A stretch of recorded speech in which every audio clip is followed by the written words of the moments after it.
നിങ്ങൾക്ക് എല്ലാവർക്കും കർത്താവായ യേശുക്രിസ്തുനാമത്തില് സ്നേഹവന്ദനത്തെ അറിയിക്കുന്നു.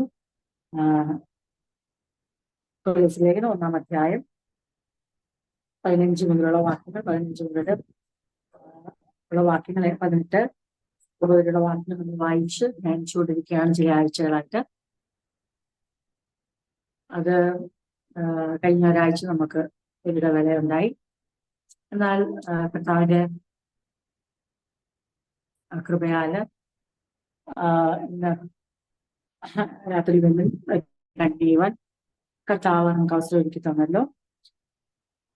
കർത്താവിന്റെ നിത്യത്തെ കുറിച്ച്, യേശുവിന്റെ ശ്രേഷ്ഠ പദവിയെ കുറിച്ച്, ആ സുപ്രീം അതോറിറ്റി അല്ലെങ്കിൽ പ്രീ എമിനൻസിനെ കുറിച്ച് നമ്മൾ ചില ആഴ്ചകളായി ഈ ദൈവയുടെ അടിസ്ഥാനത്തിൽ ചിന്തിച്ചുകൊണ്ടിരിക്കുകയാണ്. കഴിഞ്ഞ ആഴ്ച നമുക്ക് അതിനോട് ബന്ധപ്പെട്ട് തന്നെ കൊരിന്ത്യ ലേഖനത്തിൽ ചിന്തിക്കാൻ കർത്താവ് ഓൾറെഡി ഒരു ഇൻട്രൊഡക്ഷനായി ഇവിടെ പ്രാർത്ഥനയ്ക്ക് മുമ്പായി ഉറപ്പിച്ചാണ് പ്രാർത്ഥിച്ചത്. നമ്മുടെ കർത്താവ് യേശുക്രിസ്തു സമ്പന്നനായിരുന്നിട്ടും അവന്റെ ദാരിദ്ര്യത്താൽ നിങ്ങൾ സമ്പന്നനാകണം, നിങ്ങൾ നിമിത്തം ദരിദ്രനായി തീർന്ന കൃപ നിങ്ങൾ അറിയുന്നുവല്ലോ. ആ കൃപ അറിയുകയും അനുഭവിക്കുകയും ചെയ്തവരാണ് നമ്മള്. അത് ഇനിയും എടുത്തു പറയേണ്ട കാര്യം നമുക്ക് വ്യക്തമായിട്ട് അറിയാം. ക്രിസ്തുയേശുവിന്റെ സമ്പന്നതയാണ്, അവന്റെ സുപ്രീമസിയെ കുറിച്ചാണ് നമ്മള് പ്രീ എമിനൻസിനെ കുറിച്ചാണ് ചിന്തിച്ചുകൊണ്ടിരിക്കുന്നത്. ആ കൂട്ടത്തിലാണ് നമ്മള് ക്രിസ്തുയേശു ദാരിദ്ര്യത്തെ കുറിച്ചും നമ്മുടെ ദാരിദ്ര്യമായ സമ്പന്നത വന്നതിനെ കുറിച്ചും ചിന്തിപ്പാൻ കർത്താവ് ലാസ്റ്റ് ക്ലാസ്സിൽ നമ്മളെ സഹായിച്ചു. വീണ്ടും നമുക്ക് ലേഖനത്തിൽ നിന്ന് തന്നെ ആരംഭിച്ച ചില ഭാഗങ്ങൾ യോഹന്നാന്റെ സുവിശേഷം ചിന്തിച്ചുകൊണ്ട് നമുക്ക് ദൈവത്തിന്റെ ധ്യാനം തുടരാം. ലേഖനത്തില് നമ്മള് 15-ാം അധ്യായം 15-ാം വാക്യം 1:15, 1-ാം അധ്യായം 15-ാം വാക്യം, അവൻ അദൃശ്യനായ ദൈവത്തിന്റെ പ്രതിമയെ സർവ്വ സൃഷ്ടിക്കും ആദ്യജാതവുമാകുന്നു. സ്വർഗത്തിലുള്ളതും ഭൂമിയിലുള്ളതും ദൃശ്യമായതും അദൃശ്യമായതും, സിംഹാസനങ്ങളാകട്ടെ, കർത്തൃത്വങ്ങളാകട്ടെ, വാഴ്ചകളാകട്ടെ, അധികാരങ്ങളാകട്ടെ, സകലവും ക്രിസ്തു മുഖാന്തരം സൃഷ്ടിക്കപ്പെട്ടു. അവൻ മുഖാന്തരവും അവനായിട്ടും സകലവും സൃഷ്ടിക്കപ്പെട്ടിരിക്കുന്നു. അവൻ സർവ്വത്തിനു മുമ്പേ ഉള്ളവൻ, അവൻ സകലത്തിനും ആധാരമായിരിക്കുന്നു. അവൻ സഭ എന്ന ശരീരത്തിന്റെ തലയുമാകുന്നു. സകലത്തിനും തൻ മുമ്പനാകേണ്ടതിന് അവൻ ആരംഭവും മരിച്ചവരുടെ ഇടയിൽ നിന്ന് ആദ്യനായി എഴുന്നേറ്റവനും ആകുന്നു. വിഭാഗങ്ങളാണ് നമ്മൾ ഇങ്ങനെ വളരെ എക്സ്പ്ലെയിൻ ചെയ്ത് വിശദമായി ചിന്തിച്ചുകൊണ്ടിരിക്കുന്നത്. കർത്താവായ യേശുക്രിസ്തുവിന്റെ ദൈവത്വം, ദൈവത്തോടുള്ള സമത്വം, ആ ഡിവൈൻ പൊസിഷൻ, ഡിവൈൻ പ്രിവിലേജസ്, ദൈവികമായ സ്വഭാവം, ഇതൊക്കെ എങ്ങനെയാണ് മനുഷ്യനായി വെളിപ്പെട്ടപ്പോൾ തന്നിലൂടെ തന്റെ ശിഷ്യന്മാർ അനുഭവിച്ചതും കണ്ടതും. എന്താണ് കർത്താവ് വെടിഞ്ഞത്, എന്താണ് കർത്താവ് വെടിയാതിരുന്നത്, എന്താണ് വേണ്ടെന്ന് വെച്ചത്, എന്താണ് ഒരിക്കലും തന്നിൽ വിട്ടുപിരിയാതെ വിളങ്ങിയത്. ഇതൊക്കെയാണ് നമ്മൾ ദിവസങ്ങളിൽ ചിന്തിച്ചുകൊണ്ടിരിക്കുന്നത്. എങ്ങനെയാണ് നമുക്ക് ആ കർത്താവിന്റെ ആ ഔന്നിത്യത്തെ നമ്മൾ എങ്ങനെയായി ഗ്രഹിച്ചിരിക്കുന്നത്, ഏതാണ് അതിന്റെ രീതി, ഇതെല്ലാം ഓൾറെഡി നമ്മൾ വളരെ വ്യക്തമായി ചിന്തിച്ചു. എൻ്റെ ഒരു കൺക്ലൂഷൻ എന്ന നിലയിൽ നമ്മൾ പറയുകയാണെങ്കിൽ, Jesus is first in rank and position in both of his natures. എല്ലാറ്റിനും മുമ്പേ ഉള്ളവനാണ്. അതാണ് ഈ പറയുന്നത് ഫസ്റ്റ് ഇൻ റാങ്ക്. രണ്ട് ദൈവിക മാനുഷിക രണ്ട് സ്വഭാവത്തിലും തന്റെ പൊസിഷൻ അങ്ങനെ തന്നെയാ, ഫസ്റ്റ് ഇൻ റാങ്കാ. ഒന്ന് ദൈവത്വം, he is divine, the very image and essence of God. അവൻ അദൃശ്യനായ ദൈവത്തിന്റെ പ്രതിമയാണ് എന്നുള്ളത് നമ്മള് 1:15 2:9 അവനിലോ ദൈവത്തിന്റെ സർവ്വസമ്പൂർണതയും ദേഹരൂപമായി വസിക്കുന്നു. അപ്പൊ അതിന് ആ നേച്ചറിൽ ദൈവത്വത്തിൽ അവൻ ഒന്നാമത് തന്നെ, അതിനൊരു മാറ്റവും ഇല്ല. എന്നാൽ മനുഷ്യൻ, ഹീസ് ഹ്യൂമൻ, മനുഷ്യന് the very essence and perfection without sin or blemish, born of a virgin. കന്യകയിൽ പാപമില്ലാതെ ഉരുവായി മനുഷ്യൻ എന്ന നിലയിൽ അവന്റെ ക്യാരക്ടറിൽ പാപമില്ലായിരുന്നു, കുറ്റമില്ലായിരുന്നു, തെറ്റില്ലായിരുന്നു. അവിടെയും അവൻ പെർഫെക്റ്റ് ആയിരുന്നു. പൂർണ്ണമായി പാപം ചെയ്യാത്ത മനുഷ്യനായി ജീവിച്ച് നമുക്ക് വേണ്ടി യാഗമായി തീർന്നു. രണ്ടിലും അവൻ മുമ്പേ ഉള്ളവൻ തന്നെ. അവൻ ഫസ്റ്റ് രണ്ട് നേച്ചറിലും യേശുവിന്റെ റാങ്ക്, യേശുവിന്റെ സ്ഥാനം ഒന്നാമതാണ്, കുറ്റമറ്റതാണ്, മാറ്റമില്ലാത്തതാണ് എന്നുള്ളതാണ് നമുക്ക് ഇതിൽ നിന്ന് മനസ്സിലാക്കുന്നത്. എന്നാൽ സ്വർഗത്തിലുള്ളതും നമ്മൾ അടുത്ത ഭാഗം വായിക്കും, ഭൂമിയിലുള്ളതും ദൃശ്യമായതും അദൃശ്യമായതും, സിംഹാസനങ്ങളാകട്ടെ, കർത്തൃത്വങ്ങളാകട്ടെ, വാഴ്ചകളാകട്ടെ, അധികാരങ്ങളാകട്ടെ, സകലവും ക്രിസ്തുമുഖാന്തരം സൃഷ്ടിക്കപ്പെട്ടു എന്ന് പറയുമ്പോൾ ഇത് എന്തിനു വേണ്ടിയുള്ള കൺക്ലൂഷനാണെന്ന് ചോദിച്ചാൽ, Jesus is the power behind the creation itself. This includes, ഇതിനകത്ത് എന്തൊക്കെയാണെന്ന് അറിയാം? വിസിബിൾ യൂണിവേഴ്സ്, ഇൻവിസിബിൾ യൂണിവേഴ്സ്, ദൃശ്യമായ ഒരു ലോകം, അദൃശ്യമായ ഒരു ലോകം. ദൃശ്യമായ ലോകം നമുക്കറിയാം, നമ്മളായിരിക്കുന്ന ഭൂമി. അദൃശ്യമായ ഒരു ലോകം ഇവിടെ പറയുന്നു, ദൃശ്യമായതും അദൃശ്യമായതും. അദൃശ്യമായ ലോകത്തിലാണ് ദൂതന്മാർ, വാഴ്ചകൾ, അധികാരം, world of spirits which we do not see but exist. നമുക്ക് കാണാൻ കഴിയത്തില്ല, പക്ഷെ നിലനിൽക്കുന്നു, ഉണ്ട്. അപ്പൊ അവിടെ ഇൻക്ലൂഡ്സ് ഏഞ്ചൽസ്, ദൂതന്മാർ കൂടെ ഉൾപ്പെടുന്ന ആ അദൃശ്യമായ ലോകം. ഇതിന്റെ എല്ലാം മുകളിൽ യേശു ക്രിസ്തുവിന്റെ ഔന്നത്യം. ചുരുക്കി പറഞ്ഞാൽ ഇങ്ങനെ പറയാം, Jesus Christ is over the angels, over the universe, over the mankind. ദൂതന്മാർക്ക് മുകളിൽ, സകല പ്രപഞ്ചത്തിനും മുകളിൽ, സകല മനുഷ്യന്റെ മുകളിൽ. Over the universe, over the angels and over the mankind.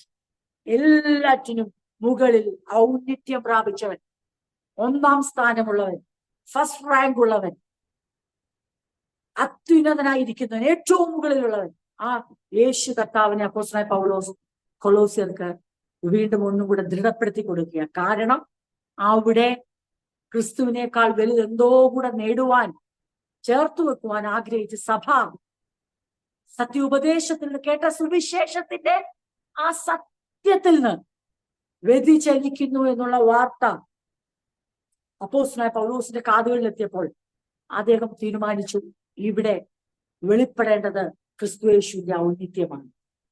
ഈ ജനത്തെ കേട്ട സുവിശേഷത്തിന്റെ ആ സത്യത്തിലും ശക്തിയിലും ഇവരെ പിടിച്ചു നിർത്തണമെങ്കിൽ സുവിശേഷത്തിന്റെ കാതലായ ക്രിസ്തു, ഗുഡ് ന്യൂസ് ആയ ക്രിസ്തു, ആ ക്രിസ്തുവിന്റെ ഔന്നിത്യം ഇവരുടെ ഉള്ളിൽ വ്യക്തമാക്കി കൊടുത്താൽ ഇവർ ക്രിസ്തുവിനെ വിട്ടൊന്നും ചിന്തിക്കത്തില്ല.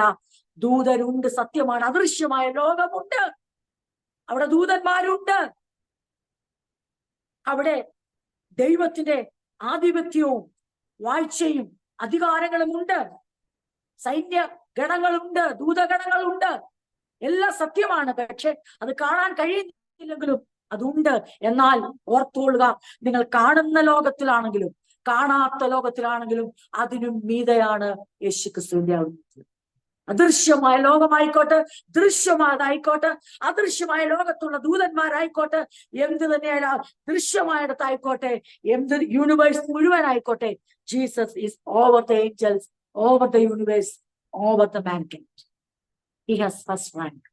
ഇതായിരുന്നു അപ്പോസ്തലന്റെ ഉദ്ദേശം. ഇത് പറയുമ്പോൾ കാരണം എന്തെന്ന് ചോദിച്ചാൽ അതിന് ഉദ്ദേശമുണ്ട്. ക്രിസ്തു തന്നെയാണ് സകല ക്രിയേഷന്റെ പിന്നിലുള്ള പർപ്പസ്. അവന്റെ ശക്തിയാണ് ക്രിയേഷന്റെ പിന്നിലുള്ളത് എന്നുള്ള വ്യക്തത കൊടുക്കുമ്പോൾ, ഇനി നിങ്ങൾ ക്രിയേറ്ററായ വചനം മനുഷ്യനായി തീർന്ന് നമ്മുടെ ഇടയിൽ വസിച്ച ഈ ക്രിസ്തുവിനു മീതെ നിങ്ങൾക്ക് ആരെയും ഒന്നിനെയും വെക്കുവാൻ കഴിയത്തില്ല. അവൻ ഔന്നിത്യം പ്രാപിച്ചവനാണ്, അതിശ്രേഷ്ഠനാണ്, അവൻ എല്ലാറ്റിനും മുമ്പേ ഉള്ളവനാണ്, സകലത്തിനും ആധാരമായിരിക്കുന്നവനാണ്, സകലർക്കും മുമ്പേ ഉള്ളതാണെന്നുള്ള ആ ദൈവിക സത്യം കൊലോസ്യർക്ക് എഴുതി അയക്കുമ്പോൾ അപ്പോസ്തലനായ പൗലോസിന്റെ ഉദ്ദേശം അവരെ സത്യവചനത്തിൽ കേട്ട സുവിശേഷത്തിൽ നിന്ന് ഒഴുകിപ്പോകാതെ നിലനിർത്തുക, യേശു ക്രിസ്തുവിന്റെ ഔന്നത്യത്തിൽ പിടിച്ചു നിർത്തുക. മറ്റെല്ലാ തത്വജ്ഞാനങ്ങളെയും, സഭയ്ക്കകത്ത് കടന്നു വരുന്ന എല്ലാ ഫിലോസഫികളെയും, സഭയ്ക്കകത്ത് കടന്നു വരുന്ന എല്ലാ യഹൂദ മര്യാദ ആചാരക്രമങ്ങളെയും ക്രിസ്തുയേശുവിന്റെ ഔന്നത്യം കൊണ്ട്, ആ ഔന്നത്യത്തിന്റെ വെളിപ്പാട് കൊണ്ട് ചേർത്ത് നിൽക്കുക, എതിർത്ത് നിൽക്കുക, ദുരുപദേശങ്ങളെ പുറത്താക്കുക. ക്രിസ്തുവിന്റെ ഔന്നിത്യം അടുത്തോ പറയുന്നു, സഭയുടെ ശിരസ്സാകുന്ന ക്രിസ്തു, ആ ഔന്നിത്യം സഭ ഉയർത്തിപ്പിടിക്കും. ഇതായിരുന്നു അപ്പോസ്തലന്റെ ഉപദേശം. ഞാൻ ഓൾറെഡി ഇൻട്രൊഡക്ഷൻ പാർട്ടില് പറഞ്ഞതാണ് ഏത് പശ്ചാത്തലത്തിലാണ് ഈ ലേഖനം എഴുതുന്നത്. എന്നിട്ട് അത് ഓൾറെഡി നമ്മൾ ചിന്തിച്ചതാണ്. ഇനി ഇത് 18-ാം വാക്യം വരുമ്പോൾ, അവൻ സഭ എന്ന ശരീരത്തിന്റെ തലയുമാകുന്നു. Jesus Christ is the head of the church. ചർച്ചിന് ഇനി വേറൊരു ആളുടെയുമല്ല വാക്ക് കേൾക്കണ്ടേ. സഭ എന്ന ശരീരത്തിന്റെ ശിരസ് ക്രിസ്തുവാകുന്നതിൽ ക്രിസ്തുവിനെ ശിരസിനെ മറന്നുകൊണ്ട് ഒരു വേദവിപരീത ഉപദേശങ്ങളിലും സഭ കുടുങ്ങിപ്പോവാൻ പാടില്ല. ഇത് നമുക്കറിയാവുന്നത്. പിന്നെ ദൈവത്തിന്റെ അത് നമ്മളെ ഓർപ്പിക്കുന്നു. ഇടയ്ക്ക് ഞാൻ ഒരു കാര്യം പറഞ്ഞിരുന്നു. യോഹന്നാന്റെ സുവിശേഷത്തിലേക്ക് നമ്മൾ വരുമ്പോൾ ഈ ഔന്നിത്യം വെളിപ്പെട്ട ഇത് പറയുകയും ചെയ്തപ്പോൾ നമ്മൾ വളരെ ആധാരമായി എടുത്തൊരു ഭാഗമാണ് യോഹന്നാന്റെ സുവിശേഷം 1-ാം അധ്യായം. നമ്മളൊന്ന് ചിന്തിച്ചു, അതിലെ ഭാഗങ്ങൾ ചിന്തിച്ചു. അവിടെ ഇങ്ങനെ പറയുന്നു, 1:18 അവിടേക്ക് വരുമ്പോൾ 1:18ഉം 1:12 ഞാൻ ജസ്റ്റ് ഒന്ന് പറയാം. അല്ലെങ്കിൽ ഇതിനിടയ്ക്ക് ദൈവത്തിന്റെ പ്രവൃത്തി എങ്ങനെയാണ് വെളിപ്പെടുന്നതെന്നുള്ളത് പറയാൻ വേണ്ടിയാണ്. 1:10 പറയുന്നു, യോഹന്നാന്റെ സുവിശേഷം 1:10, അവൻ ലോകത്തിലുണ്ടായിരുന്നു, ലോകം അവൻ മുഖാന്തരം ഉളവായി, ലോകമോ അവനെ അറിഞ്ഞില്ല. അവൻ സ്വന്തത്തിലേക്ക് വന്നു, സ്വന്തമായവരോ യേശുവിനെ കൈക്കൊണ്ടില്ല. ഇനി 1:12 ദൈവമക്കളായ നമുക്ക് ഏറ്റവും പ്രിയമുള്ള വാക്യമാണ്. യാഥാർത്ഥ്യങ്ങളെ ദൈവം വെളിപ്പെടുത്തുമ്പോൾ അപ്പോസ്തലനായ യോഹന്നാൻ ലോകം എങ്ങനെയാണ് യേശുവിനെ കണ്ടത്? അവൻ ലോകത്തിലുണ്ടായിരുന്നു, ലോകം അവൻ മുഖാന്തരമുളവായി. പക്ഷേ അവൻ ക്രിയേറ്റ് ചെയ്ത വേൾഡിലേക്ക് അവൻ വരുമ്പോൾ ആ ക്രിയേഷന് അവനെ വിശ്വസിക്കാൻ അറിയാൻ കഴിയും. ലോകമോ അവനെ അറിഞ്ഞില്ല. ഇനി അവൻ വന്നത് ദൈവത്തിന്റെ സ്വന്തം ജനമെന്ന് ദൈവം കണ്ടു വേർതിരിച്ച ഒരു കൂട്ടത്തിലേക്ക് അവർക്ക് കൊടുത്ത വാഗ്ദാനത്തിന് നിവൃത്തിയും കൂടിയാണ് മശിഹായുടെ വരവ്. ആ സ്വന്തത്തിലേക്ക് ലോകത്തിലേക്ക് വന്നു. The very world he created.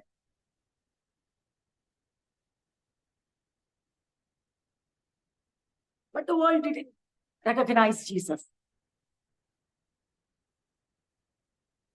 അവൻ സ്വന്തത്തിലേക്ക് വന്നു.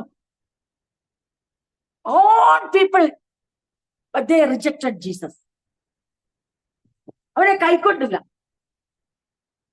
അവനെ അറിഞ്ഞില്ല, അവനെ കൈക്കൊണ്ടില്ല. എന്നാൽ അടുത്ത വാക്യം പറയുന്നു, അവനെ കൈക്കൊണ്ട് അവന്റെ നാമത്തിൽ വിശ്വസിക്കുന്ന ഏവർക്കും ദൈവമക്കളാകുവാൻ ദൈവം അധികാരം കൊടുക്കും.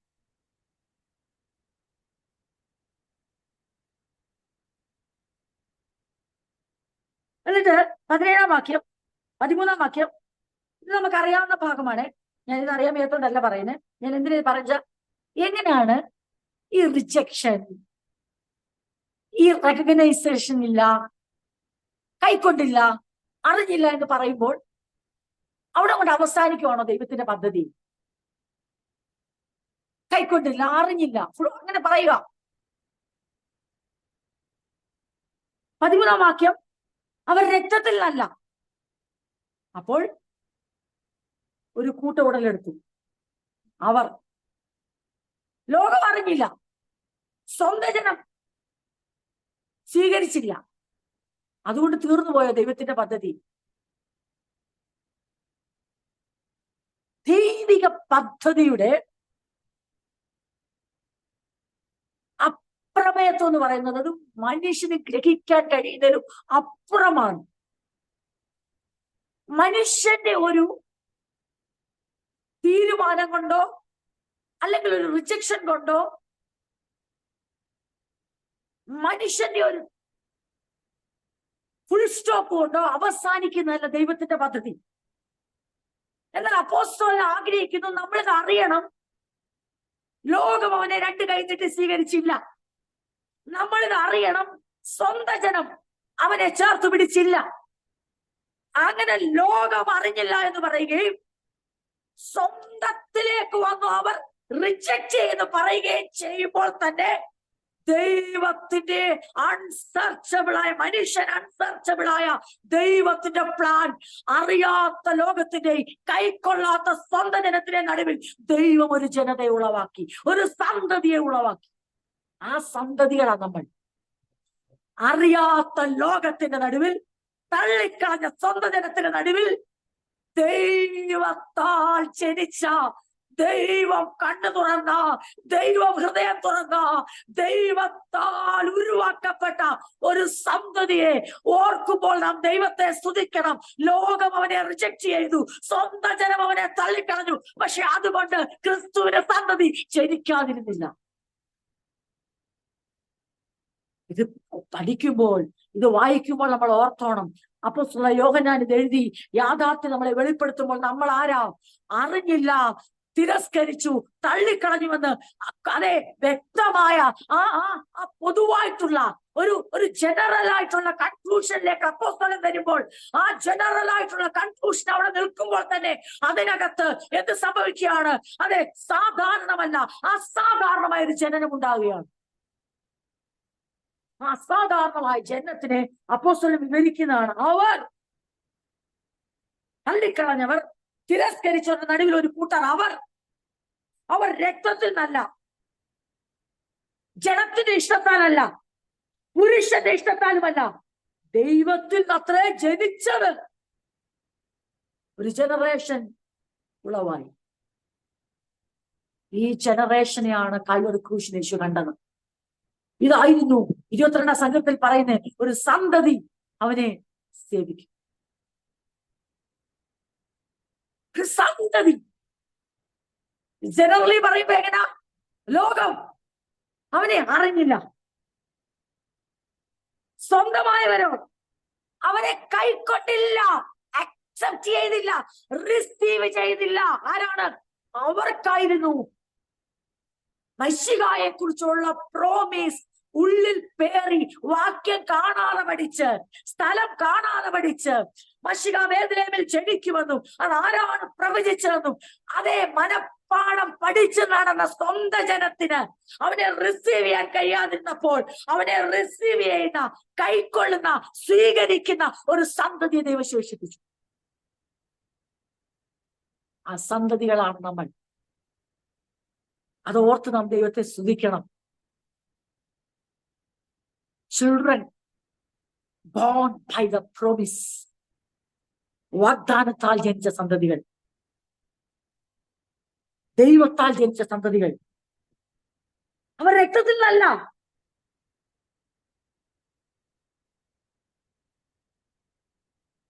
ജനത്തിന്റെ ഇഷ്ടത്താലല്ല, പുരുഷന്റെ ഇഷ്ടത്താലുമല്ല, ദൈവത്തിൽ നിന്നത്രയും ജനിച്ചു. ഞാനിത് ആദ്യ ഭാഗങ്ങളിൽ തന്നെ ഞാൻ പറഞ്ഞിരുന്നു. ദൈവ പദ്ധതിയുടെ ആ മഹത്വം ഒന്ന് പറയാൻ വേണ്ടിയാണ്. അതായത് ഔട്ട് ഓഫ് നത്തിങ്ങിൽ നിന്ന് ദൈവത്തിന് ക്രിയേറ്റ് ചെയ്യാൻ കഴിയും. നമ്മുടെ ക്രിസ്തീയ ജീവിതത്തിൽ നമ്മൾ ഓർത്തോണം, നമ്മളെ ഏൽപ്പിച്ച നിയോഗങ്ങൾ, ഉത്തരവാദിത്തങ്ങൾ, ദൈവിക ഉദ്ദേശങ്ങൾ നമ്മളിലൂടെ ദൈവം ചെയ്തെടുക്കാൻ നമ്മളെ വിളിക്കുകയും വിളിച്ചടിപ്പിക്കുകയും ഉപയോഗിക്കുകയും ചെയ്യുമ്പോൾ നമ്മുടെ ലൈഫിലും ഈ ജനറൽ കൺക്ലൂഷൻ ഉണ്ടാവും. ലോകത്തിലേക്ക് നോക്കുമ്പോൾ there is no acceptance. സ്വന്തത്തിലേക്ക് നോക്കുമ്പോൾ there is no acceptance, rejection, refusal. എവിടെയും തിരസ്കരണവും തള്ളപ്പെടലും കാണുമ്പോൾ ദൈവമക്കൾ ഒരു കാര്യം ഓർത്തോണം, ക്രിസ്തുവിന്റെ മനോഭാവത്തോടെ വേണം നാം നമ്മുടെ നിയോഗങ്ങളെ നോക്കിക്കാണാൻ. കൈക്കൊണ്ടില്ല, സ്വീകരിച്ചില്ല, അറിഞ്ഞില്ല എന്ന് പറയുമ്പോൾ തന്നെ അതിന്റെ അകത്ത് ഒന്നുമില്ലാത്തത് നിന്ന് ഉള്ളതുപോലെ വിളിച്ചു വരുത്തുന്ന ദൈവത്തിന്റെ പദ്ധതി ദൈവം ആവിഷ്കരിച്ചിട്ട് അസാധ്യമെന്ന് അസാധ്യമെന്ന് പറയത്തക്കവണ്ണം ഒരു സന്തതിയെ വാർത്തെടുത്തു. ഏത് സന്തതിയെ? യേശുവിനെ കൈക്കൊണ്ട് അവന്റെ നാമത്തിൽ വിശ്വസിക്കുന്ന ഒരു തലമുറ ഇതിന്റെ നടുവിൽ ഉരുവായി, ഇന്നും ഉരുവായിക്കൊണ്ടിരിക്കുന്നു. അവന്റെ വരെ ഉരുവാകും. നാം അതിൽ മടുത്തു പോകരുത്. നമ്മുടെ ശുശ്രൂഷ ഒരു ജനറൽ കൺക്ലൂഷനിൽ അവസാനിപ്പിക്കരുത്. നമ്മുടെ വേല ഒരു ലോകത്തിലേക്കൊന്ന് നോക്കി, മനുഷ്യരിലേക്കൊന്ന് നോക്കി, സ്വന്തത്തിലേക്കൊന്ന് നോക്കി നിർത്തേണ്ടതല്ല നമ്മുടെ വേല. മറിച്ച് അതിന്റെ നടുവിൽ നിന്ന് ദൈവത്തിന് ഉരുവാക്കുവാൻ കഴിയും, ദൈവത്തിന് പ്രവർത്തിപ്പാൻ കഴിയും, ദൈവത്തിന് ഇല്ലാത്തടത്തേക്ക് നോക്കി ഉള്ളതുപോലെ വിളിച്ചു വരുത്തുവാൻ കഴിയും. ദൈവം ഉരുവാക്കിയ സന്തതിയാണ് നമ്മളെങ്കിൽ അതുപോലെ തന്നെ ഇനിയും ഈ അസാധ്യങ്ങളുടെ നടുവിൽ സന്തതികളെ ഉരുവാക്കുവാൻ ദൈവത്തിന് കഴിയും. ഒരു ചാൻസുമില്ല. അതുകൊണ്ട് പറഞ്ഞ ലോകം അവനെ അറിഞ്ഞില്ല, സ്വന്തമായവനെ കൈക്കൊണ്ടില്ല. പക്ഷേ സ്വന്തത്തിൽ നിന്നും ജാതികളിൽ നിന്നും ഒരുപോലെ ദൈവം എന്ത് ചെയ്തു? യേശുവിനെ കൈക്കൊണ്ട്. ലോകം അവനെ അറിഞ്ഞില്ലെന്ന് പറയുമ്പോൾ ആ ലോകത്തിലുള്ള നമ്മൾ, സ്വന്തത്തിലുള്ളവർ അവനെ കൈക്കൊള്ളും. ആ കൂടുതലുള്ളതാണ് അപ്പോസ്തലനായ യോഹന്നാനും പത്രോസും ഒക്കെ. അവർ സ്വന്തത്തിലുള്ളവരാ. നാം ലോകത്തിൽ ജാതികൾ കണക്കാക്കപ്പെട്ടവരാ. സ്വന്തത്തില് ഉള്ളവരെയും ലോകത്തിലുള്ളവരെയും ഒരുപോലെ അറിയുവാനും കൈക്കൊള്ളുവാനും സ്വീകരിപ്പാനും തക്കവണ്ണം ഒരു നോർമൽ നാച്ചുറൽ പ്രോസസ് അല്ല. ഇവിടെ പറയുന്നു, അവർ രക്തത്തിൽ നിന്നല്ല, ജഡത്തിന്റെ ഇഷ്ടത്താലല്ല, പുരുഷന്റെ ഇഷ്ടത്താലുമല്ല, ദൈവത്തിൽ നിന്നത്രേ. പ്രിയപ്പെട്ടവരെ, അതാണ് റോമാലേഖനമൊക്കെ പഠിക്കുമ്പം അബ്രഹാമിനെ മുമ്പിൽ കൊണ്ടുവന്ന് പൗലോസ് അപ്പോസ്തലൻ സഭയോട് വ്യക്തമാക്കാൻ ആഗ്രഹിക്കുന്ന സന്ദേശം എന്നു ചോദിച്ചാൽ, നിങ്ങൾ ആ മനുഷ്യനെ നോക്ക്. നിർജീവത്വം. അതെന്തിനാണെന്നറിയോ? ആത്മീയ തലമുറ എങ്ങനുളവായി എന്ന് ദൈവസഭയ്ക്ക് ബോധ്യം കൊടുക്കാൻ വേണ്ടി വിശ്വാസികളുടെ പിതാവായ അബ്രഹാമിന്റെ നിർജീവത്വം പുതിയ നിയമസഭയിൽ കൊണ്ടുവന്നു. പുതിയ നിയമസഭയിൽ കൊണ്ടുവന്ന് ആരെ നിർത്തി? അബ്രഹാമിനെ. എന്തിനാ നിർത്തിയെന്നറിയാമോ? നിങ്ങൾ ഓർക്കണം, ഒരു സാധ്യതയും ഇല്ലാത്തതുനിന്ന് അബ്രഹാമിന് ഇസ്ഹാക്കിനെ കൊടുത്ത പോലാണ് ഇപ്പോൾ സഭ ഉരുവായിരിക്കുന്നത്, ദൈവമക്കൾ ഉരുവായിരിക്കുന്നത്. വിശ്വസിക്കുന്നവരെ നീതീകരിക്കുന്ന ദൈവം ആ വിശ്വസിക്കുന്ന സമൂഹത്തെ വാർത്തെടുത്തത് ഒരു സാധ്യതയും ഇല്ലാത്തതുനിന്ന് അബ്രഹാമിന് ഇസ്ഹാക്കുണ്ടായ പോലെയാണ് ഇപ്പോൾ ക്രിസ്തുവിന് സന്തതികൾ ഉണ്ടായിരിക്കുന്നത്. ഇത് പറയാൻ വേണ്ടിയാണ് റോമാലേഖനത്തിൽ അപ്പോസ്തലനായ പൗലോസ് അബ്രഹാമിന്റെ നിർജീവത്വം കൊണ്ടുവന്നിട്ട് പറയുന്നേ, അവൻ ആശയ്ക്ക് വിരോധമായി ആശയോടെ വിശ്വസിച്ചു, അവൻ ദൈവത്തിന് മഹത്വം കൊടുത്തു, വിശ്വാസത്തിൽ ക്ഷീണിച്ചില്ല എന്ന് പറയുമ്പോൾ ഇസ്ഹാക്കിനെ കൊണ്ടുവന്നിട്ട് പറയുന്നത് എന്നു ചോദിച്ചാൽ, നോക്ക്, ദൈവം ഒരു കാര്യം വാഗ്ദാനം ചെയ്താൽ വാഗ്ദാനം ചെയ്ത കാര്യം സാധിക്കുവാൻ ഒരു സാധ്യതയില്ലെങ്കിലും, എല്ലാം പ്രതികൂലമായാലും, എല്ലാം വാതിൽ അടഞ്ഞാലും, അതായത് ആ വാഗ്ദത്ത സന്തതിയെ റിസീവ് ചെയ്യുവാൻ തക്കവണ്ണം സാറയുടെ ഗർഭപാത്രം നിർജീവമായി പോയാലും, അബ്രഹാമിന്റെ ശരീരം നിർജീവമായി പോയാലും, പറഞ്ഞത് ദൈവമാണെങ്കിൽ സമയത്ത് ജീവനെ കൊടുക്കുവാനും ദൈവം ശക്തനാ. അങ്ങനെ ഉരുവായതാണ് ഇസ്ഹാക്കെങ്കിൽ സഭയെ നിങ്ങൾ ഓർത്തോണം. ലോകം അറിയാതെയും അതെ സ്വന്തം ജനം കൈക്കൊള്ളാതെയും യേശുവിനെ കൈക്കൊള്ളത്തക്കവണ്ണം ദൈവത്താൽ നിങ്ങളെ ജനിപ്പിച്ചത് അബ്രഹാം ഇസ്ഹാക്കിനെ കൊടുത്തോല. ഇത് പറയാനാ റോമാലേഖനത്തിൽ, അല്ലാതെ നമ്മൾ ഉദ്ദേശിക്കുന്ന പോലെ തലമുറയുടെ വിഷയത്തിൽ ഒരു മെസ്സേജ് കൊടുക്കാനല്ല അപ്പോസ്തലനായ പൗലോസ് റോമാലേഖനത്തിൽ അബ്രഹാമിനെ കൊണ്ടിരുന്നത്. പിന്നെയോ ആത്മീയ തലമുറയുടെ വിഷയത്തിൽ മെസ്സേജ് കൊടുക്കാനാണ്. ആത്മീയ തലമുറ അറിയണം, ഞങ്ങൾ നാച്ചുറൽ ചിൽഡ്രൻ അല്ല, സ്വാഭാവികമായി ഉണ്ടായതല്ല, ഇത് ദൈവത്തിന്റെ വാഗ്ദാനമായിരുന്നു. ഒരു സന്തതി അവനെ സേവിക്കും. ചോദ്യം, ആ സന്തതി എങ്ങനെ ഉളവാകും? ആ സന്തതി ഉളവാകേണ്ട ലോകത്തിൽ നിന്ന്, സ്വന്തജനത്തിൽ നിന്നുവാ. ലോകം ഞങ്ങൾക്കറിയില്ല, ലോകം അവനെ അറിഞ്ഞില്ല. സ്വന്തജനമോ, വി ഡോണ്ട് കെയർ, ഞങ്ങൾ നിന്നെ അക്സെപ്റ്റ് ചെയ്യത്തില്ല. ഞാൻ ഇവിടെ ഇങ്ങനെ എഴുതി വെച്ചു, അതായത് world recognise Jesus of Nazareth. ലോകം യേശുവിനെ തിരിച്ചറിഞ്ഞു. എങ്ങനെ അറിഞ്ഞു? നസ്രത്തുകാരനായ യേശു. പക്ഷെ അവർ നസ്രത്തുകാരനായ യേശുവിൽ ആരെ കണ്ടില്ല? ക്രിസ്തുവിനെ കണ്ടില്ല, ദൈവപുത്രനെ കണ്ടില്ല. All people accepted Jesus of Nazareth. സ്വന്തം ജനം ആരെ കണ്ടു?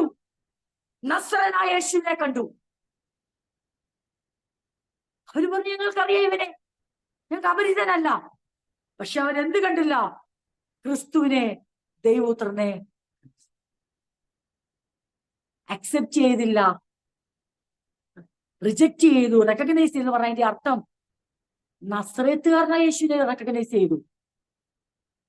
ലോകവും അവൻ വസിച്ച സമൂഹവും നസ്രത്തുകാരും പറഞ്ഞു, ഞങ്ങൾക്ക് ഇവനെ അറിയാമല്ലോ, ഇവന്റെ ഫാമിലി അറിയാമല്ലോ. പക്ഷെ അപ്പോസ്തലനായ യോഹന്നാൻ പറയുന്നു, അറിഞ്ഞില്ല. അതാണ് നമ്മൾ ചിന്തിച്ചു വരുന്നത്. അവർ അവന്റെ ഔന്നത്യം അറിഞ്ഞില്ല, അവന്റെ പ്രിയമിനൻസ് അറിഞ്ഞില്ല. എന്നാൽ സഭ എന്ത് ദൂത് കൊടുക്കുകയെന്നറിയാമോ? സഭയ്ക്ക് അപ്പോസ്തലൻ വെളിപ്പെടുത്തുന്ന നസ്രത്തുകാരനായ യേശുവിനെ അല്ല, പിന്നെയോ ജീവനുള്ള ദൈവത്തിന്റെ പുത്രനായ ക്രിസ്തുവിനെ, സകലത്തിനും മുമ്പേയും സകലത്തിനും ആധാരമായിരിക്കുന്ന ക്രിസ്തുവിനെ സഭയ്ക്ക് കൊടുക്കുകയും അത് അക്സെപ്റ്റ് ചെയ്യാൻ തക്കവണ്ണം മാനുഷികമായി നടക്കത്തില്ലായിരുന്നു. അതിനാര് പ്രവർത്തിക്കണം?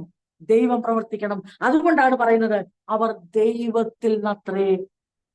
അവരുടെ കൂട്ടത്തിലാണ് നമ്മൾ. എങ്ങനെയാ വീണ്ടും ജനിച്ചത്? ദൈവത്തിൽ നത്രേ. പുരുഷന്റെ ഇഷ്ടമാണോ? അല്ല. ജഡത്തിന്റെ ഇഷ്ടമാണോ? അല്ല. രക്തത്തിൽ നിന്നാണോ? അല്ല. പക്ഷേ വേദോസ്തം പറയുന്നു, ഇതാ ദൈവം ഉദ്ദേശിച്ച ആ സന്തതി, ക്രിസ്തുവിന് വേണ്ടി ദൈവം റിസർവ് ചെയ്ത സന്തതി ഉരുവാകാൻ തുടങ്ങി. ആ കൂട്ടത്തിനെ പ്രതികരിച്ചുകൊണ്ട് അപ്പോസ്തലനായ യോഹന്നാൻ ഈ സുവിശേഷം എഴുതി. ഇന്ന് രാത്രിയിൽ നമ്മളും ദൈവത്തിന്റെ ചിന്തകളിലൂടെ കടന്നു പോകുമ്പോൾ നമ്മളൊരു കാര്യം ഓർത്തോണം പ്രിയപ്പെട്ടവരെ. കോമൺ ജനറൽ കൺക്ലൂഷൻ അല്ല ഒരു ദൈവപൈതലിന്റെ കൺക്ലൂഷൻ. അപ്പോസ്തലനായ യോഹന്നാൻ അവിടെ കൺക്ലൂഡ് ചെയ്യുകയല്ല ചെയ്യുന്നത്. അപ്പോസ്തലനായ യോഹന്നാൻ അത് പറഞ്ഞതിനെന്നറിയാമോ?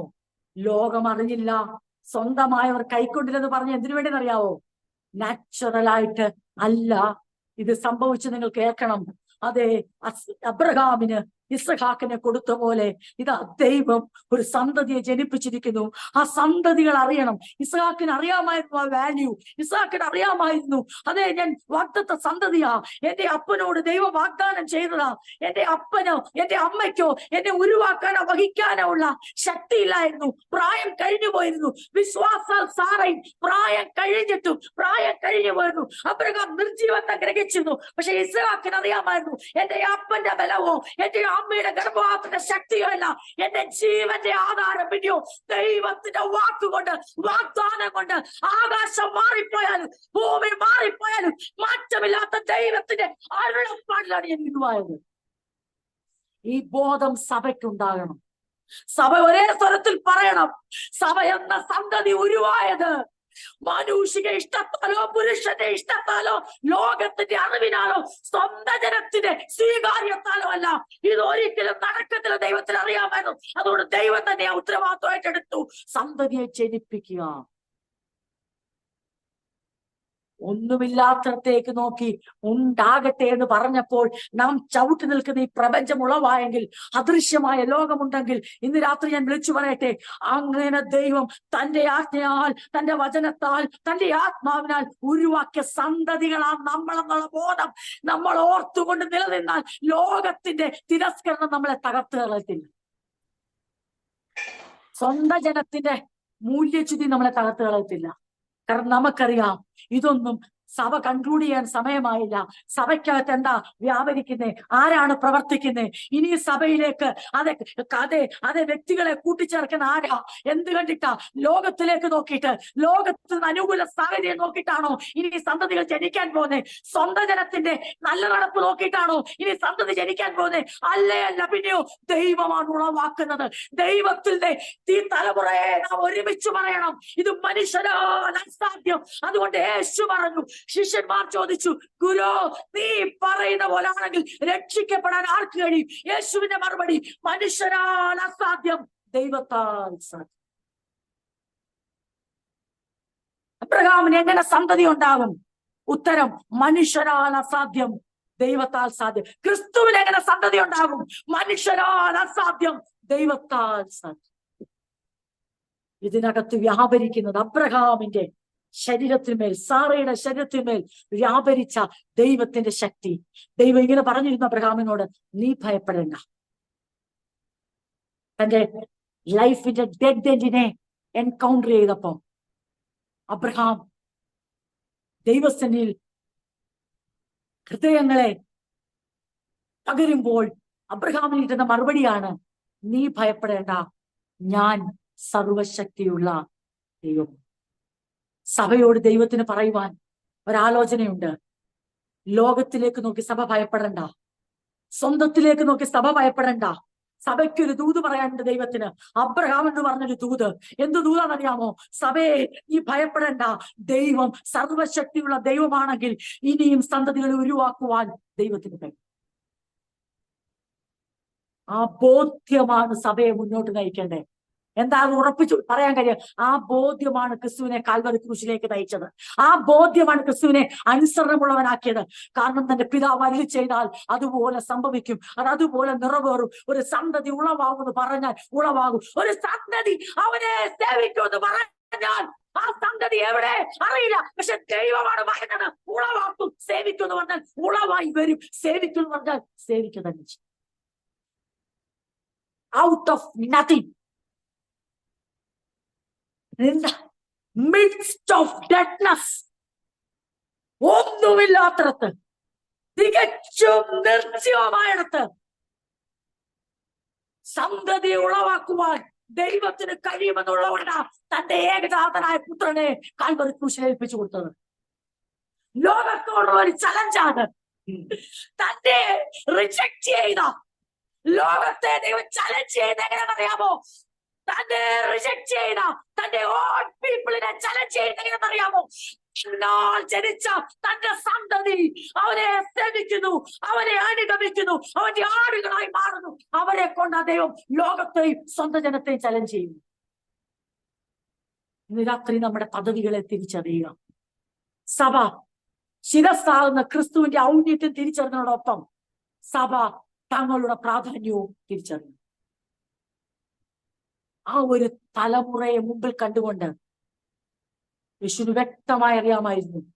അപ്പോസ്തലന്മാർ മനസ്സിലാക്കി, ഇത് മനുഷ്യരാൽ സാധിക്കും.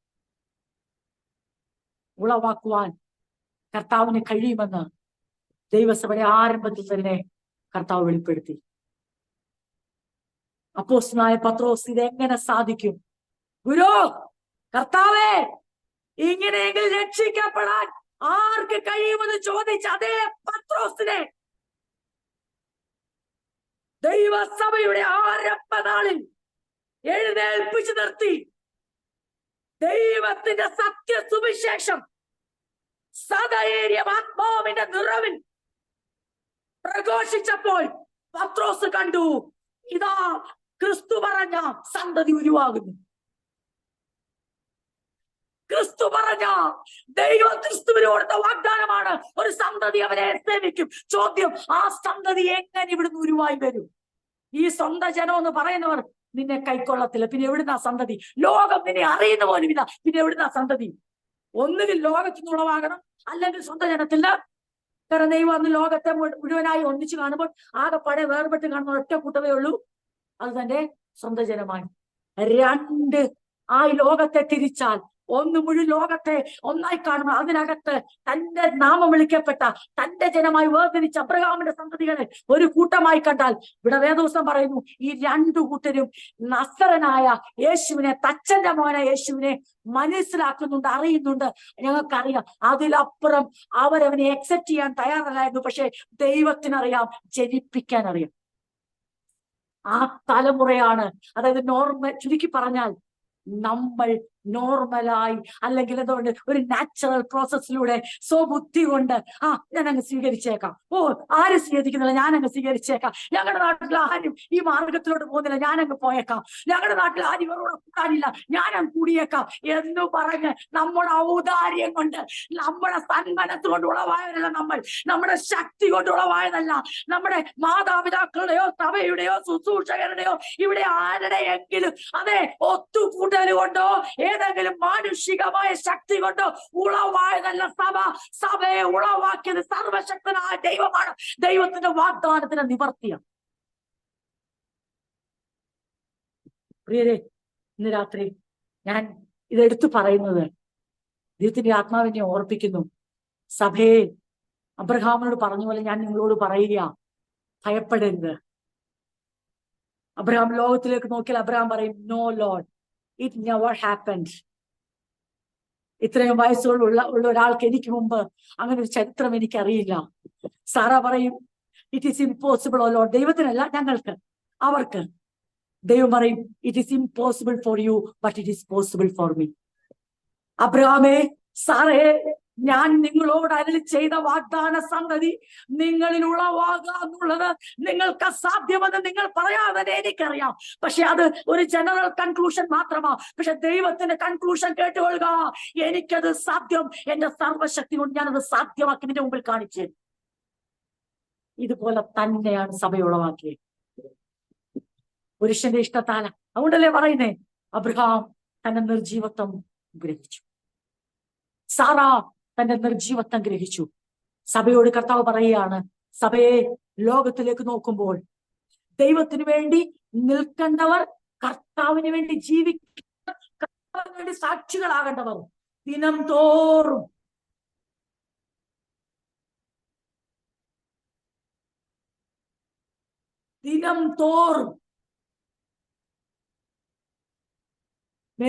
മേൽക്കുമേൽ കൃപയിൽ വർദ്ധിച്ചു വരേണ്ടവർ മേൽക്കുമേൽ കീഴോട്ട് വരുമ്പോൾ, ഇന്ന് രാത്രി പരിശുദ്ധാത്മ നമ്മളെ ഓർപ്പിക്കുന്നു, സഭ ലോകത്തിലേക്ക് നോക്കരുത്, സ്വന്തത്തിലേക്ക് നോക്കരുത്. സഭ ക്രിസ്തുവിലേക്ക് നോക്കി വിളിച്ചു പറയണം, ദൈവത്തിന് വീണ്ടും സന്തതികളെ ജനിപ്പിക്കാൻ കഴിയും. ഞങ്ങളെ അബ്രഹാം ഇസ്ഹാക്കിലേക്ക് നോക്കി പറയുന്ന പോലെ, റോമാലേഖനത്തിൽ പൗലോസ് അബ്രഹാമിനെ ഇസ്ഹാക്കിനെ സാറയെ വെച്ചിട്ട് പറയുന്നു, നോക്കിക്കേ, നിങ്ങൾ അങ്ങോട്ട് നോക്കിക്കേ, ഒരു സാധ്യതയില്ലാത്ത നിങ്ങളുടെ പിതാവായ അബ്രഹാമിന് ഇസ്ഹാക്കിനെ കൊടുത്തില്ലേ, അതുപോലെ നിങ്ങൾക്ക് മനസ്സിലാക്കാൻ കഴിയുന്നുണ്ടോ? അതുപോലാണ് ദൈവം ഈ ദൈവത്തിന്റെ മക്കളെ ഉളവാക്കിയത്. നാം ഫുൾ സ്റ്റോപ്പ് ഇടാൻ സമയമായില്ല. ദൈവം ഫുൾ സ്റ്റോപ്പ് ഇടാത്രത്തോളം കാലം നാം ഇടാൻ സമയമായില്ല. തുടക്കത്തിലെ പറയുന്നു, ലോകം അവനെ അറിഞ്ഞില്ല, സ്വന്തം ജനം അവനെ കൈക്കൊണ്ടില്ല. പക്ഷെ അടുത്തത് പറയുന്നു, അവ പിന്നെ എവിടുന്ന ഇത്? അവർ ജനിച്ചു, അവർ ജനിച്ചത് അറിയണോ? അപ്പോസ്തലൻ പറയുക, ദൈവത്തിൽ അത്രയിച്ചു. അപ്പൊ ലോകത്തിൽ നിന്നും അല്ല, സ്വന്തം ജനത്തിന് എവിടുന്ന് ജനിച്ചു?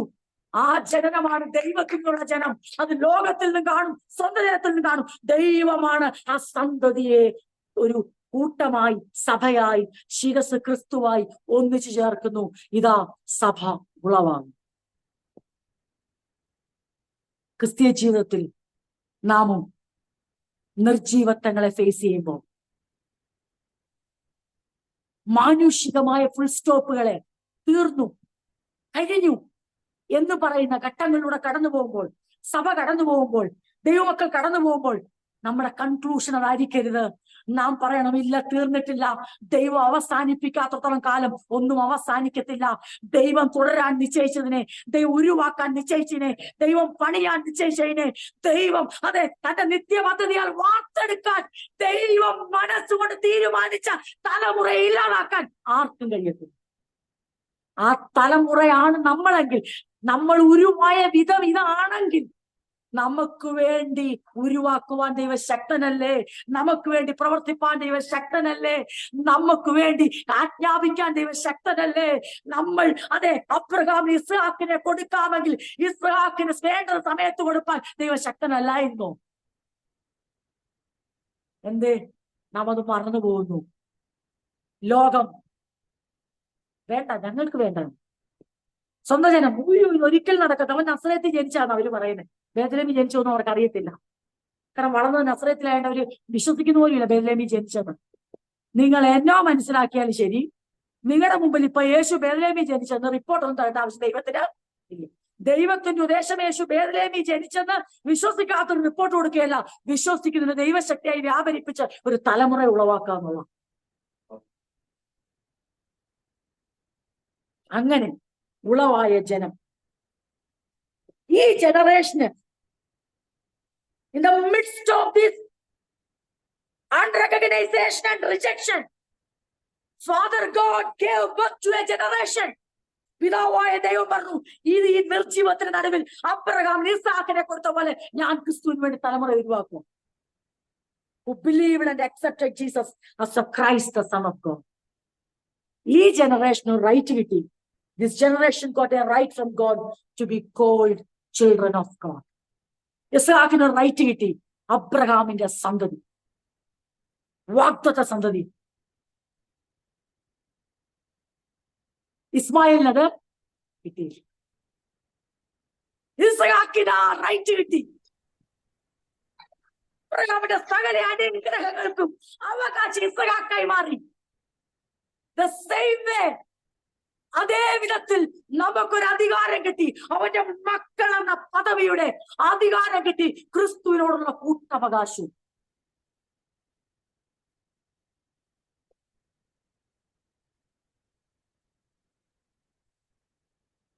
ഈ ഒരു കാര്യം ദൈവമക്കളുടെ ഹൃദയത്തിൽ ആഴമായി പതിക്കട്ടെ. ജീവിതത്തിന്റെ പ്രതിസന്ധികളുടെയും പ്രശ്നങ്ങളുടെയും നടുവിൽ എല്ലാം നമ്മുടെ മുമ്പിൽ നിർജ്ജീവമായിരിക്കുമ്പോൾ, ഔട്ട് ഓഫ് നത്തിങ്ങിൽ ദൈവം നമ്മളെ കൊണ്ട് നിർത്തുമ്പോ നമ്മൾ ഓർത്തോണം, ഇത് പ്രവാചകന്മാർ മുഖാന്തരം തന്റെ ജനത്തോട് ദൈവം സംസാരിച്ചിട്ടുണ്ട്. ജനം അവരെങ്ങനെ ഉരുവായെന്ന് ഇസ്രായേൽ ജനം മറന്നുപോയപ്പോൾ ദൈവം പ്രവാചകന്മാരോട് പറഞ്ഞു, നിങ്ങൾ എഴുന്നേറ്റ്.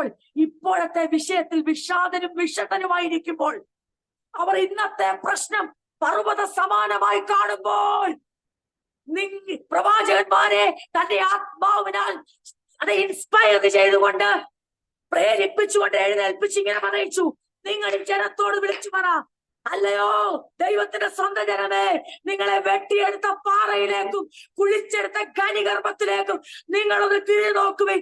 നിങ്ങളുടെ പിതാവായ അബ്രഹാമിലേക്കും നിങ്ങളുടെ മാതാവായ സാറയിലേക്കും നിങ്ങളൊന്ന് തിരിഞ്ഞു നോക്ക്.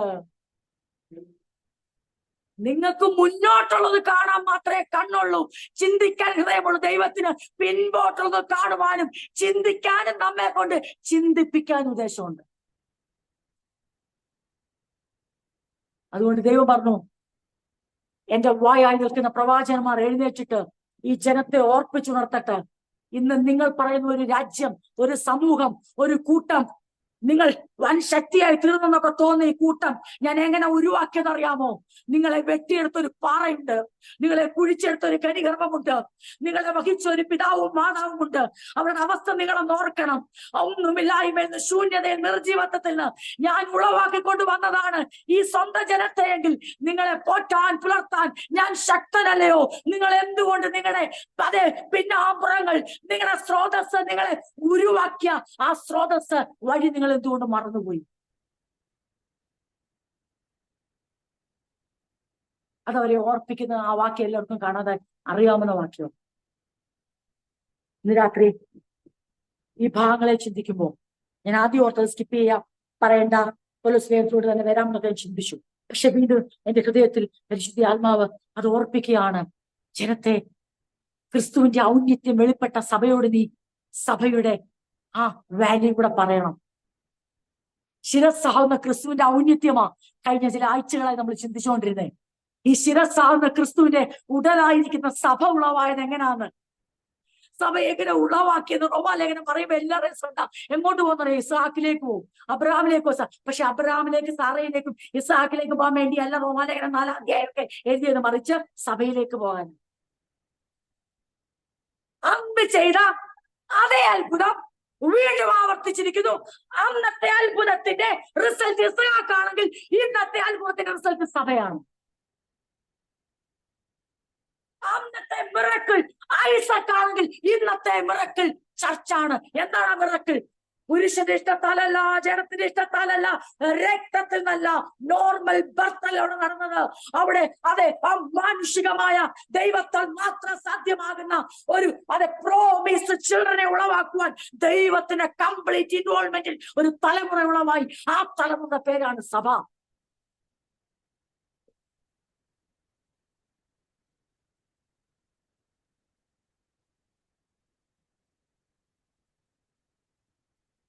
ഇത് സഭ അറിയണം, സഭയുടെ സ്ഥാനം അറിയണം, സഭ ശിരസാകുന്ന ക്രിസ്തുവിന്റെ ഔന്നിത്യം അറിയണം. ഇത് രണ്ടും അറിഞ്ഞാൽ എന്താ ഗുണമെന്നറിയാമോ? ശിരസിനെ മുറുകെ പിടിക്കും. സഭ നിർജീവത്വത്തിൽ ഭയപ്പെട്ടു പോകത്തില്ല. സഭയുടെ മുമ്പിൽ നോക്കിയ ആൾക്കാർ വെല്ലുവിളിക്കട്ടെ, അസാധ്യം, അസാധ്യം. ഇനി ദേശത്ത് നിന്ന് ആരാണ് ദൈവത്തിൽ ജനിക്കാൻ പോകുന്നത്? ഇനി ആരാണ് അറിയാൻ പോകുന്നത്? ആരാ വിശ്വസിക്കാൻ പോകുന്നത്? ആരാ കൈക്കാണാൻ പോകുന്നത്? സഭയ്ക്കൊരു മറുപടിയുണ്ട്. മറുപടി കേട്ടോളം. അസാധ്യങ്ങളെ സാധ്യമാക്കുന്ന, മാനുഷികമല്ല അമാനുഷികമായ ഒരു ജനനത്തിന് വേണ്ടി അതെ ഞങ്ങളെ ഒരുക്കിയെങ്കിൽ അതേ ദൈവത്തിൽ ഇനിയും ജനിക്കുവാനുള്ളവരെ ശേഷിപ്പിച്ചിട്ടുണ്ട്. ആ തലമുറയുടെ ഭാഗമാണ് ഞങ്ങളെങ്കിൽ ഞങ്ങളോട് ചേർക്കുവാൻ ഇതാ അവന്റെ വരവ് വരെ ദൈവം തന്നെ മക്കളെ ഉരുവാക്കിക്കൊണ്ടേയിരിക്കും. അപ്പൊ ചോദ്യം, ലോകം അറിയുന്നില്ലല്ലോ, ലോകത്തിന് സുവിശേഷം വേണ്ടല്ലോ, സ്വന്തം ജനത്തിന് ദൈവത്തെ തന്നെ വേണ്ടല്ലോ. അപ്പൊ നമ്മൾ പറയണം ഇത് ഇന്നത്തെ സംഭവം, ഇത് അന്നേ ഉള്ളതാണ്. ലോകം അവനെ അറിഞ്ഞില്ല, സ്വന്തം ജനം റിജക്ട് ചെയ്തു, പക്ഷെ ഞങ്ങൾ ഉരുവായി. ഇന്ന് ലോകം അറിഞ്ഞില്ലെങ്കിലും സ്വന്തം ജനം തല തിരിഞ്ഞു പോയാലും തല തിരിഞ്ഞു പോകുന്ന ജനത്തിന് നടുവിൽ തൻ്റെക്കുള്ള സന്തതിയെ ദൈവം ഇത് ആളുകളിൽ ഉളവാക്കിക്കൊണ്ടിരിക്കുന്നതിനായിട്ട് നമുക്ക് ദൈവത്തെ സ്തുതിക്കാം. ഉളവാക്കിക്കൊണ്ടേ ചേർത്തുകൊണ്ടേയിരിക്കും, ദൈവം ചെയ്തുകൊണ്ടേയിരിക്കും. കാരണം കേൾക്കണോ? മാനുഷിക ശക്തി ക്ഷയിച്ചു പോകാം, പക്ഷെ ദൈവത്തിന്റെ സർവശക്തിക്ക് ഒരു ക്ഷയവും സംഭവിച്ചിട്ടില്ല, ഒരു വാട്ടവും കോട്ടവും സംഭവിച്ചിട്ടില്ല. ക്രിസ്തുവിന്റെ കാഹളധ്വനി മുഴങ്ങുന്നതുവരെ അവന്റെ സന്തതി ഉരുവായിക്കൊണ്ടേ. ഞാൻ എന്റെ വാക്കുകളെ ഇവിടെ അവസാനിപ്പിക്കാം, എന്റെ സമയവും അവസാനിച്ചു. ചോദ്യം, നാം കർത്താവായ യേശുവിനെ നമ്മുടെ ഹൃദയത്തിൽ കൈക്കൊണ്ടത്, അവനെ കൈക്കൊണ്ട് അവനെ റിസീവ് ചെയ്തു. അപ്പൊ ഇതെപ്പോഴാ പറയുന്നേ?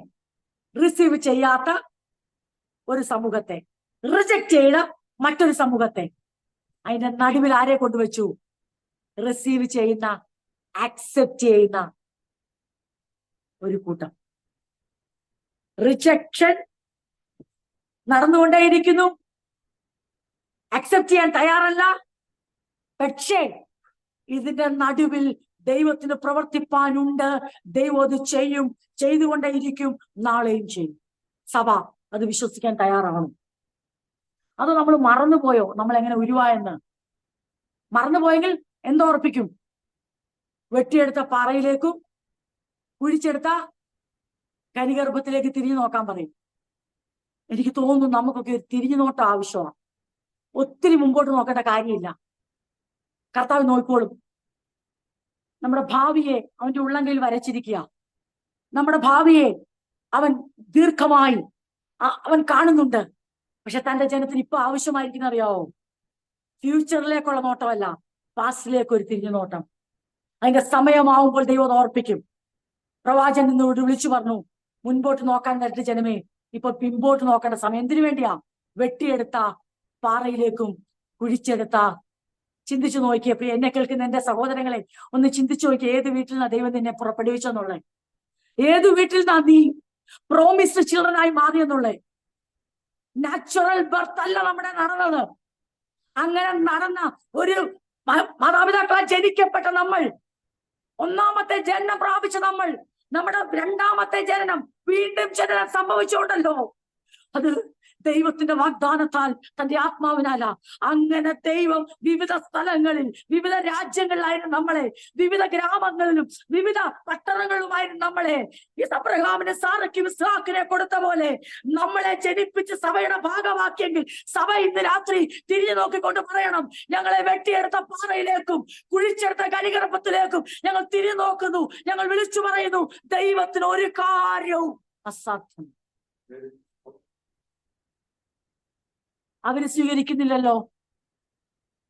അവർക്ക് എത്ര യേശുവിനെ കുറിച്ച് പറഞ്ഞിട്ട് ഒരു അനക്കമില്ലല്ലോ. ആർക്ക്? ലോകത്തിനോ? എത്ര വചനങ്ങൾ പറഞ്ഞിട്ട് ജനം മടങ്ങി വരുന്നില്ലല്ലോ. ആർക്ക്? സ്വന്തം ജനത്തിനോ? അവര് വീണ്ടും പാപങ്ങൾ മുഴുകയാണല്ലോ. ആയിക്കോട്ടെ, എന്താണ് കർത്താവ് വെളിപ്പാട് പുസ്തകത്തിൽ പറഞ്ഞു നിർത്തുന്നത്?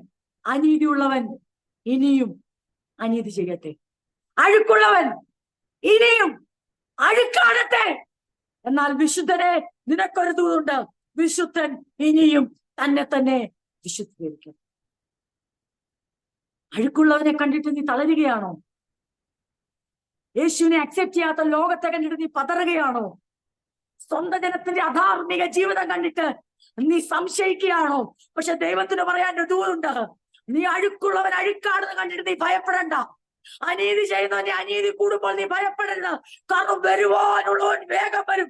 തന്നെ തന്നെ വിശുദ്ധീകരിച്ച് നിർമ്മല കന്യകയായ മണവാട്ടിയായി നിൽക്കുന്ന തന്റെ മണവാട്ടി കൊടുക്കുവാനുള്ള കൂലിയും പ്രതിഫലവും കയ്യിൽ വഹിച്ചുകൊണ്ട് വരുവാനുള്ളവൻ വേഗം വരുമ്പോൾ അഴുക്കുള്ളവനേക്ക് നോക്കി നിൽക്കരുത്, അനീതി ചെയ്യുന്നതിലേക്ക് നോക്കി നിൽക്കരുത്. നാം കൈവിടപ്പെട്ടു. ഉപജീവന ചിന്തകളാൽ കുടുങ്ങുകയും ചെയ്യരുത്. ഭാവിയെ ഒത്തിരി അങ്ങോട്ട് വലുതായി കാണണ്ട, ഒത്തിരി പർവ്വതീകരിക്കരുതേ. നമുക്കില്ലാത്ത നാളെ ഒത്തിരി വലുതായി കാണരുത്. ഇന്നലകളിൽ നടത്തിയ ആ ദൈവത്തിന്റെ സ്രോതസ്സിനെ ഓർത്ത് ജനിപ്പിച്ച വഴിയെ നടത്തുന്ന ഇന്നിനെ വലുതായി കാണുക. നാളത്തെ വേണ്ടും വണ്ണം കണ്ട് നമ്മളെ നടത്താൻ ദൈവം. നാളെ എന്ന ദിവസത്തെ ഒത്തിരി വലുതായി കാണുന്നവന് അപകടമാണ് പതിയിരിക്കുന്നത്. എന്നാൽ ഇന്നലകൾ നടത്തിയ വിധങ്ങളെയും ഇന്നത്തെ ദിനത്തിന്റെ പ്രാധാന്യം തിരിച്ചറിയുന്നതിനെ കാത്തിരിക്കുന്ന പ്രതിഫലവും കൂലിയുമാണ്. പ്രിയപ്പെട്ടവരെ, കണ്ണുകളെ അടയ്ക്കാൻ പ്രാർത്ഥിക്കാം. എന്റെ ദൈവമേ, അസാധ്യങ്ങളുടെ നടുവിൽ എങ്ങനെയാണ് പ്രവർത്തിക്കുന്നത്? അതിന്റെ തെളിവുകൾ അധികം വരച്ചു കാട്ടിയത്. അബ്രഹാമിന് എങ്ങനെയാ, സാറയ്ക്ക് എങ്ങനെ ഇസ്ഹാക്കിനെ കൊടുത്തത്? എങ്ങനെയാണ് ഒരു മുക്കുവനായ പത്രോസ് എഴുന്നേറ്റ് നിന്നാൽ സഭ ഉളവാകുന്നത്? പത്രോസ് പ്രസംഗിച്ച എങ്ങനെയാ സ്വന്തം ജനം വിശ്വസിക്കുന്നത്? ഓൾറെഡി അവർ തള്ളിക്കളഞ്ഞേക്കുമല്ലേ, ലോകം അവനെ അറിയുന്നുമില്ല. പിന്നെ ഒരു പത്രോസ് എഴുന്നേറ്റ് നിന്നിട്ട് നിങ്ങൾ അവനെ ക്രൂശിച്ചു, ക്രൂശിൽ തറപ്പിച്ചു കൊന്നു, അവനാണ് മശിഹ, അവനാണ് ജീവനുള്ള ദൈവത്തിന്റെ പുത്രൻ, അവനാണ് ജീവനായകൻ എന്ന് പറയുമ്പോ, പക്ഷെ കർത്താവ് പറഞ്ഞിരുന്നു ഞാനൊരു സന്തതിയെ ഉരുവാക്കും. പത്രോസിന്റെ ബലം കൊണ്ടല്ല, ശിഷ്യന്മാരെല്ലാം കൂടെ കൈകോർത്ത് പിടിച്ചുകൊണ്ടുള്ളതായതല്ല സഭ. ദൈവത്തിന്റെ ആത്മാവിനെ സമയത്തയച്ച് തന്റെ വചനത്താലും ആത്മാവിനാലും ഇതാ എല്ലാം അവസാനിച്ചു എന്ന് പറഞ്ഞിരുന്ന ശിഷ്യന്മാരുടെ മുമ്പിൽ ഒരു കാഴ്ച കാണുകയാണ്. ക്രിസ്തുവിന്റെ സന്തതി ഉരുവായി വരുന്നു. ഒറ്റയടിക്ക് സഹോദരന്മാർ തള്ളിക്കളഞ്ഞ സ്വന്തം ജനത്തിൽ നിന്ന് ഒരു ചോദ്യം. സഹോദരന്മാരായ പുരുഷന്മാരെ, ഞങ്ങൾ ഇനി എന്ത് ചെയ്യണം? പറ. റിജക്ഷൻ നടന്നിടത്ത് തന്നെ റിസീവിംഗ് ആക്സെപ്റ്റൻസ് നടത്താൻ കഴിവുള്ളവനാണ് നമ്മുടെ ദൈവം. Just wait and see and taste and see the miracle, the greatness of our God. അല്പം കൂടെ ക്ഷമിക്ക്, അല്പം കൂടെ സഭയെ കാത്തിരിക്ക്, അല്പം കൂടെ പ്രിയ പൈതലെ കാത്തിരിക്ക്. നിന്റെ നിർജീവത്തിൽ നീ ഭയപ്പെട്ടു പോകാതെ, നിന്റെ ഇല്ലായ്മയിൽ നീ ഭയപ്പെട്ടു പോകാതെ, നിന്റെ ശൂന്യതയിൽ നീ ഫുൾ സ്റ്റോപ്പ് ഇടാതെ, നീ നാളെ നോക്കി നീ ഭയപ്പെടാതെ, ഇന്നലകൾ നിന്നെ ഉരുവാക്കിയ ദൈവത്തിന്റെ അസാധ്യങ്ങളിൽ അസാധ്യമായി ആർക്കും കഴിയാത്ത മാർഗത്തെ നോക്കി നീ വിളിച്ചു പറ, എന്റെ ദൈവത്തിന് സകലതും സാധ്യം. സഭയുടെ വാടഞ്ഞു പോകരുത്. ശിരസ്സിനെ മുറുകെ പിടിക്കുക. സഭ തങ്ങളുടെ പദവി തിരിച്ചറിയുക. ക്രിസ്തുവിന്റെ അത്യുന്നത പദവിയും സഭയുടെ ദൈവം തന്നിരിക്കുന്ന ശ്രേഷ്ഠ പദവിയും ദൈവമക്കളായ നാം ഇന്ന് രാത്രി തിരിച്ചറിഞ്ഞുകൊണ്ട് നമുക്ക് നമ്മളെ സമർപ്പിച്ചു പ്രാർത്ഥിക്കാം. അത് നമ്മളെ ഈ ലോകത്തിൽ ജയകരമായി നടത്തും. സഭയെ ദുരുപദേശങ്ങളിൽ രക്ഷിക്കും. ജനത്തെ തങ്ങളുടെ ഭൗതിക വിഷയത്തെ ദൈവിക വീക്ഷണത്തിൽ നോക്കിക്കാണുവാൻ ഇടയാക്കും.